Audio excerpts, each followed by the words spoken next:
राम राम जी, सभी भाई बहनों को राम राम। मैं हूं बाबा रामदास, मेरे साथ नन्हे पहलवान, और आप देख रहे हैं स्लो जिंदगी। और ये आज हमारी बिहार यात्रा का 9वां दिन है। और बात आगे शुरू करने से पहले सबसे पहले एक अपील, हमारी यात्रा को सपोर्ट कीजिए, फाइनेंशियली सपोर्ट कीजिए। आपके सहयोग से ही यात्रा चल रही है। हमें सिर्फ इतना चाहिए कि हमारा डीजल का खर्चा निकलता रहे और जो छोटे मोटे एक्सपेंसेस होते हैं वो निकलते रहे, जिससे हम इस यात्रा को आगे भी कंटिन्यू कर सकें। मेरा फ़ोन नंबर है 7889258317। एक बार दोबारा 7889258317। पेटीएम, गूगल पे, फ़ोन पे भी है। डिस्क्रिप्शन बॉक्स में सारा डिटेल्स लिखा हुआ है। इस समय हम रोहतास और कैमूर जिले के बॉर्डर पे हैं। पिछले 3 दिनों से हम लोग गया, रोहतास, कैमूर और ये वाला जो इलाका है, यहाँ पे लोगों से मिल रहे हैं, बातचीत कर रहे हैं। तो कल ये एक बदतमीजी हुई है कांग्रेस और राजद के मंच से, जो मोदी जी को माँ बहन की गाली दी गई है। नन्हे पहलवान, इसके लिए दोषी कांग्रेस को माने या राजद को माने या दोनों को? इस घटना को डिस्कस करने से पहले ना थोड़ा सा पीछे जाना पड़ेगा। नरेंद्र सरेंडर वाला आपको याद है? हाँ, आपने एक चीज ध्यान दी है बाबा जी, दर्शकों को इस बात पे मैं थोड़ा आप लोग का ना ध्यान आकृष्ट करूंगा। बाबा रामदेव का मैंने एक ना वो वक्तव्य सुना, उन्होंने कहा कि जब आप सारे फ्रंट्स पे दुश्मनों के साथ लड़ रहे हैं तो सभी पार्टियों को एकत्र होके इकट्ठे होके डोनाल्ड ट्रंप को करारा जवाब देना चाहिए। जब डोनाल्ड ट्रंप नरेंद्र मोदी और देश को बेइज्जत कर रहा था ना, तो वो पूरे भारत को बेइज्जत कर रहा था।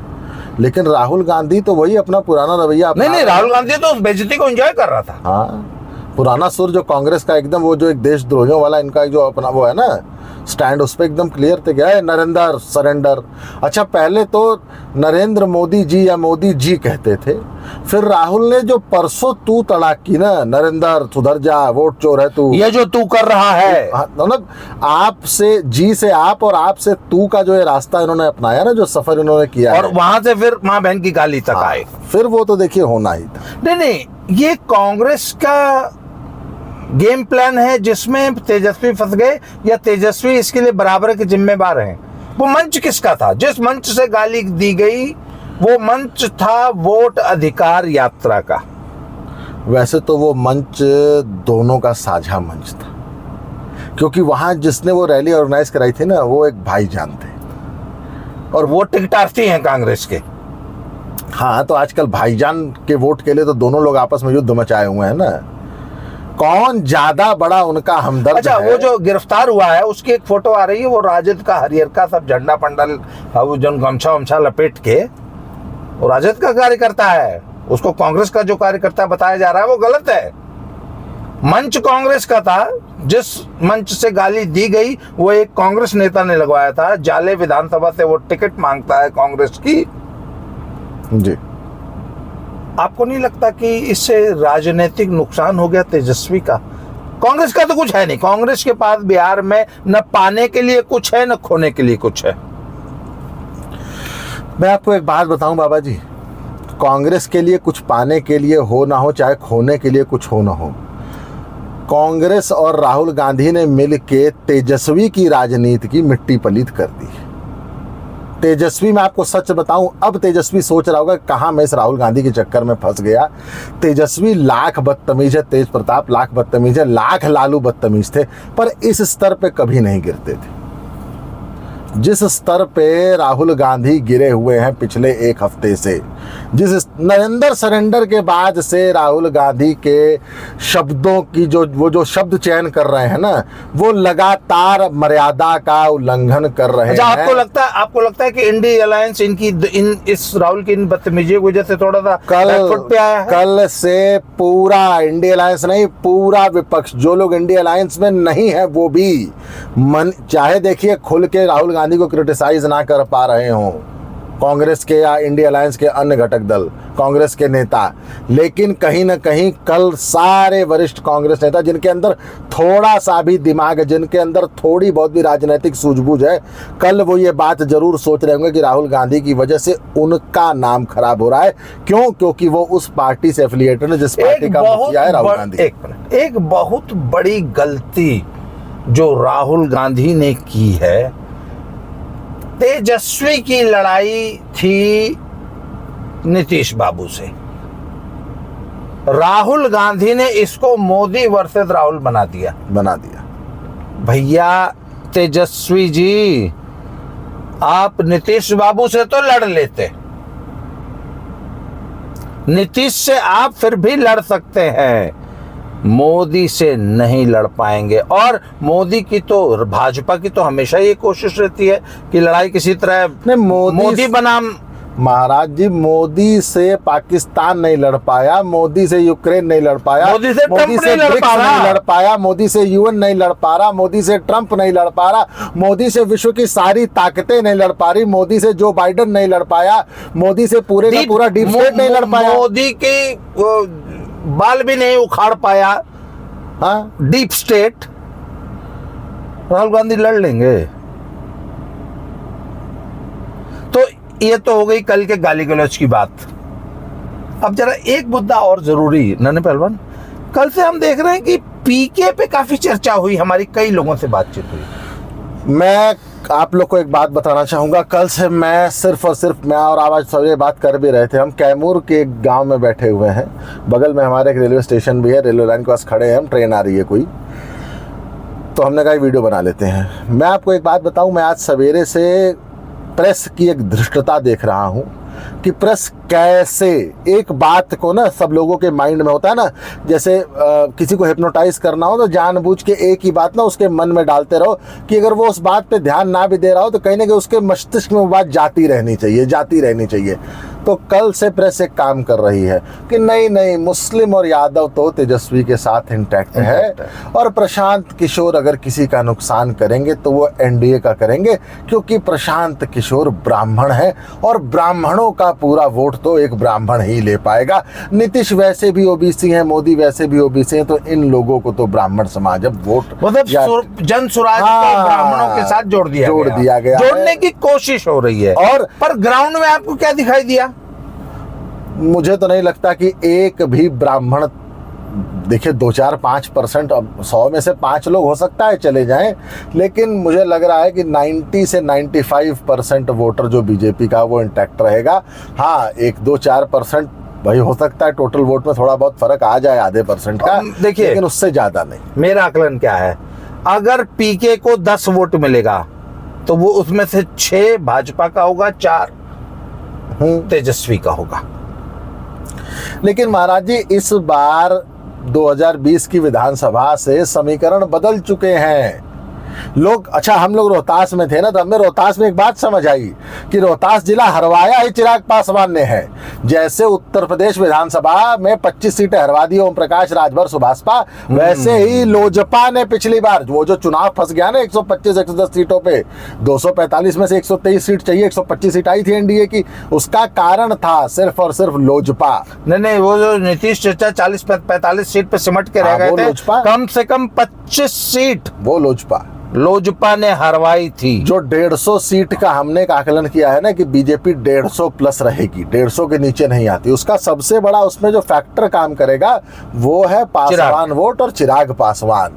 चिराग आज लोजपा के और अपनी बिरादरी के एक छत्र लीडर हैं, जैसे लोग कहते हैं ना तेजस्वी, नहीं, नॉट ओनली पासवान, चिराग आज दलितों के लीडर, दलितों के लीडर। मैं अपनी उसी बात पे आ रहा था।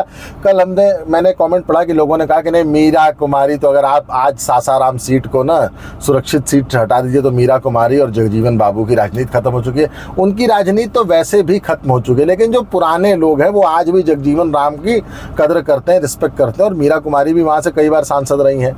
लेकिन मैं आपको बताऊँ बाबा जी, भाई चिराग पासवान ने पिछले 5 साल में सच में जमीन पे जाके काम किया है, और वो आज अपने आप को दलितों का नेता स्टैब्लिश कर चुके हैं। तो इस चुनाव में जो डिसाइडिंग फैक्टर है ना, जो बीजेपी के साथ, जो बीजेपी को टॉप अप करेगा उन 125 सीटों में, वो करेगा चिराग पासवान और उनका समर्थन। तो अब इस वीडियो में आगे हम आपको हमारे जो बिहार यात्रा की कुछ ग्लिम्पसेस, जो रास्ते में चलते हुए हमने कुछ फोटोग्राफ, एक बात बताऊं बाबा जी, सच में बहुत खूबसूरत है बिहार के शहर छोड़ के। अच्छा, एक ग्रामीण अंचल बहुत सुंदर। एक जरूरी बात जो सबसे इम्पोर्टेंट है, हमारी इस यात्रा को सपोर्ट कीजिए, फाइनेंशियली सपोर्ट कीजिए। हमारा सिर्फ डीजल का खर्चा निकलता रहे तो हम इस यात्रा को भी और कंटिन्यू कर सकते हैं। मेरा नंबर है 7889258317। ऊपर डिस्क्रिप्शन बॉक्स में भी लिखा हुआ है, जो हमने थंबनेल लगाया है उस पर भी लिखा है।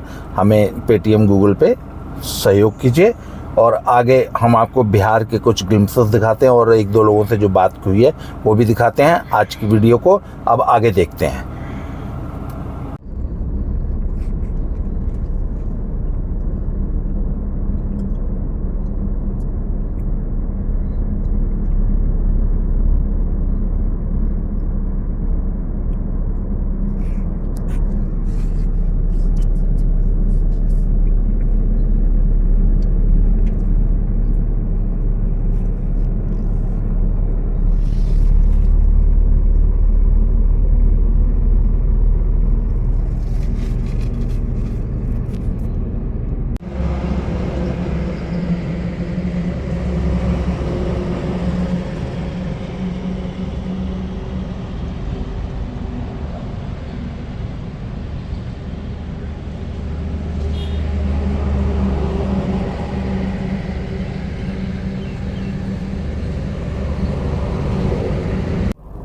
ये देखिए साहब, बिहार शरीफ में ये एक बड़ी पहाड़ी नाम का एक बहुत खूबसूरत दृश्य था, तो ये हम आपके लिए कैप्चर कर रहे हैं।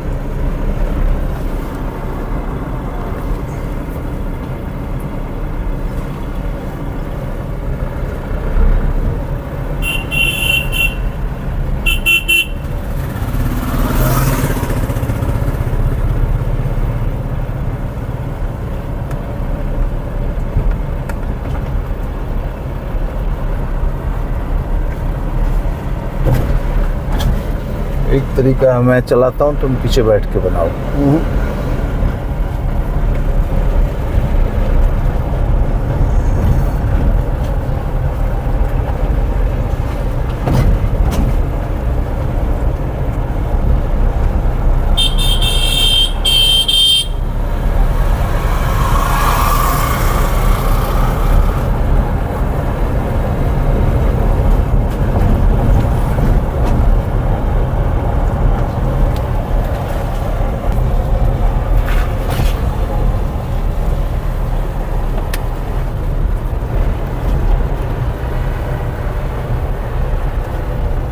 एरिया को डेवलप किया गया है पूरा, देख रहे हैं। बास्केटबॉल कोर्ट, ये वॉलीबॉल कोर्ट,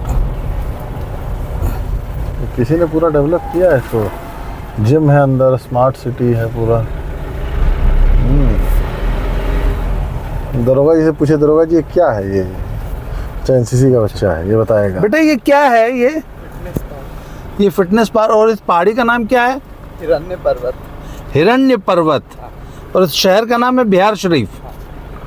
आप क्या करते हैं? हम स्टूडेंट हैं। किस क्लास में हो? 10th में। कौन से स्कूल में? बड़ी पहाड़ी हाई स्कूल। बड़ी पहाड़ी। तो एनसीसी के कैडेट भी हो?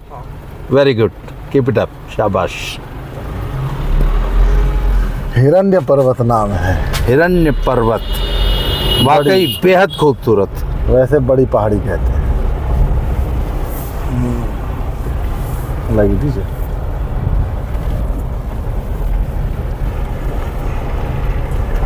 भैया बिहार गवर्नमेंट का पहला बहुत अच्छा काम। पहली बार मैंने बिहार में कुछ काम होते देखा है।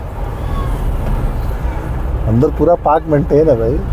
हाँ, और बिहारियों ने इसका सत्यानाश नहीं किया, बिहारियों ने भी मेंटेन करके रखा है। बिहार सरकार ने तो चलो जो किया तो किया।